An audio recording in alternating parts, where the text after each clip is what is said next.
Today I'm going to be reading to you one of my favorite children's books, Jumanji. It's a Caldecott Award-winning book, and it's written by Chris Van Allsburg, who also illustrated the book.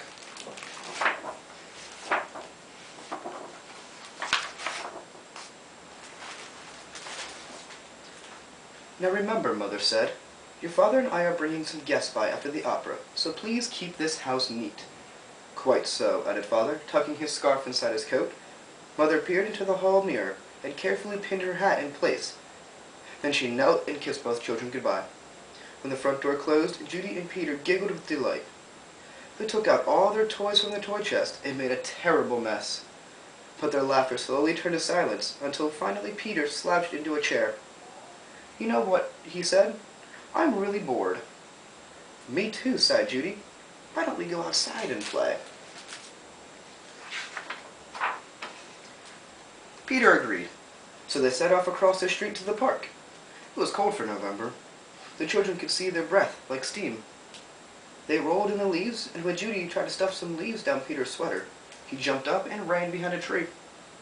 When his sister caught up with him, he was kneeling at the foot of the tree, looking at a long, thin box. What's that? Judy asked. It's a game, said Peter, handing her the box. Jumanji. Judy read from the box, a jungle adventure game. Look, said Peter, pointing to a note taped to the bottom of the box. In a childlike handwriting were the words, free game, fun for some, but not for all. P.S. Read instructions carefully. Want to take it home? Judy asked. Not really, said Peter. I'm sure somebody left it here because it was so boring. Oh, come on, protested Judy. Let's give it a try. Race you home. And off she ran with Peter at her heels. At home, the children spread the game out on a card table. It looked very much like the other games they already had. There was a board that unfolded, revealing a path of colored squares. The squares had messages written on them. The path started in the deepest jungle and ended up in Jumanji, a city of golden buildings and towers.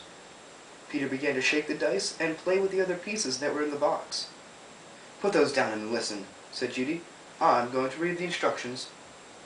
Jumanji, a young people's adventure game, especially designed for those bored and restless. A. Player selects a piece and places it in the deepest jungle. B. Player rolls the dice and moves their piece along the path through the dangers of the jungle. C. The first player to reach Jumanji and yell the city's name aloud is that winner. Is that all? Asked Peter, sounding disappointed. No, said Judy. There's one more important thing, and this is in capital letters. Very important. Once a game of Jumanji is started, it will not be over until one player reaches the Golden City. Oh, big deal, said Peter, who gave a bored yawn. Here, said Judy, handing her brother the dice. Then you go first. Peter casually dropped the dice from his hand. 7, said Judy. Peter moved his piece to the 7th square. Lion attacks. Move back 2 spaces, read Judy.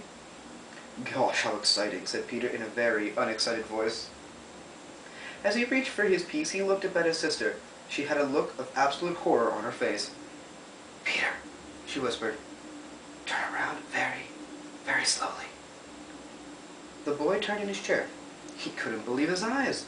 Lying on the piano was a lion, staring at Peter and licking his lips.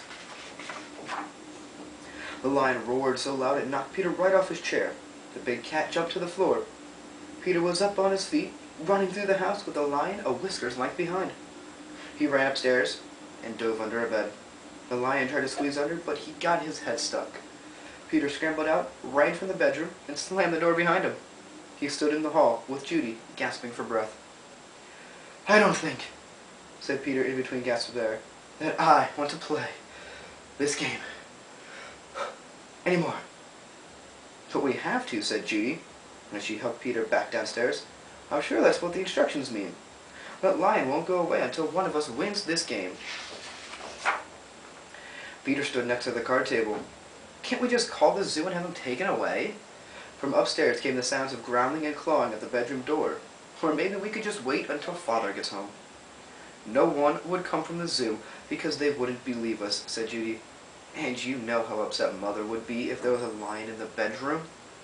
We started this game, and now we have to finish it. Peter looked down at the game board. What if Judy rolled a 7? Then there'd be 2 lions. For an instant, Peter thought he was going to cry. Then he sat firmly in his chair and said, "Let's play." Judy picked up the dice, rolled an 8, and moved her piece. "Monkeys steal food, miss 1 turn," she read. From the kitchen came the sounds of banging pots and falling jars. The children ran in to see a dozen monkeys tearing the room apart. "Oh boy," said Peter.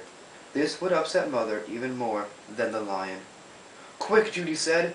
"Back to the game." Peter took his turn. Thank heavens he had landed on a blank space. He rolled again. Monsoon season begins, lose 1 turn. Little raindrops began to fall in the living room. Then a roll of thunder shook the walls and scared the monkeys out of the kitchen. The rain began to fall in buckets as Judy took the dice. Guide gets lost. Lose 1 turn. The rain suddenly stopped. The children turned to see a man hunched over a map. "Oh dear, I say. Spot of bad luck now," he mumbled. "Perhaps a left turn here, and then... No, maybe a right turn here. Yes, absolutely. I think a right turn, or maybe..." "Excuse me," said Judy, but the guide just ignored her. "Around here, then over... No, over here and around this. Yes, good, but then... Judy shrugged her shoulders and handed Peter the dice. 4, 5, 6, he counted. "Bitten by the tsetse fly. Contract sleeping sickness. Lose 1 turn." Judy heard a faint buzzing noise and watched a small insect land on Peter's nose. Peter lifted his hand to brush the bug away, but then stopped. Gave a tremendous yawn. And fell sound asleep, his head on the table. Peter, wake up!" cried Judy. But it was no use. She grabbed the dice and moved to a blank. She rolled again and waited in amazement. Rhinoceros stampede, go back 2 spaces. As fast as he had fallen asleep, Peter awoke. Together they listened to the rumble in the hallway. It grew louder and louder. Suddenly, a herd of rhinos charged through the living room and into the dining room, crushing all the furniture in their path. Peter and Judy covered their ears as sounds of splintering wood and breaking china filled the house. Peter gave the dice a quick tumble. Python sneaks into camp and go back 1 space. Judy shrieked and jumped up on her chair. "Over the fireplace," said Peter. Judy sat down again, nervously eyeing the 8-foot snake that had wrapped itself around the mantel clock. The guide looked up from his map, took 1 look at the snake, and moved to the far corner of the room, joining the monkeys on the couch. Judy took her turn and landed on a blank space. Her brother took the dice and rolled a 3. "Oh no," he moaned. "Volcano erupts. Go back 3 spaces." The room became warm and started to shake a little. Molten lava poured from the fireplace opening. It hit the water on the floor, and the room filled with steam. Judy took the dice and moved ahead. Discover shortcut. Roll again. "Oh dear," she cried. Judy saw the snake unwrapping himself from the clock. "If you roll a 12, you can get out of the jungle," said Peter. Please," Judy begged as she took the dice. The snake was wriggling his way to the floor. She dropped the dice from her hand. 1 6, then another. Judy grabbed her piece and slammed it onto the board. "Jumanji!" she yelled, as loud as she could. The steam in the room became thicker and thicker. Judy could not even see Peter across the table. Then, as if all the doors and windows had been opened, a cool breeze cleared the steam from the room. Everything was just as it had been before the game. No monkeys, no guide, no water, no broken furniture, no snake, no lion roaring upstairs, and no rhinos. Without saying a word to each other, Peter and Judy threw the game into its box. They bolted out the door, ran across the street to the park, and dropped the game under a tree. Back home, they quickly put all their toys away. Both children were too excited to sit quietly, so Peter took out a picture puzzle. As they fit the pieces together, their excitement slowly turned to relief, and then exhaustion. With the puzzle half done, Peter and Judy fell sound asleep on the sofa. "Wake up, dears," Mother's voice called. Judy opened her eyes. Mother and Father had returned, and the guests were arriving. Judy gave Peter a nudge to wake him. Yawning and stretching, they both got to their feet.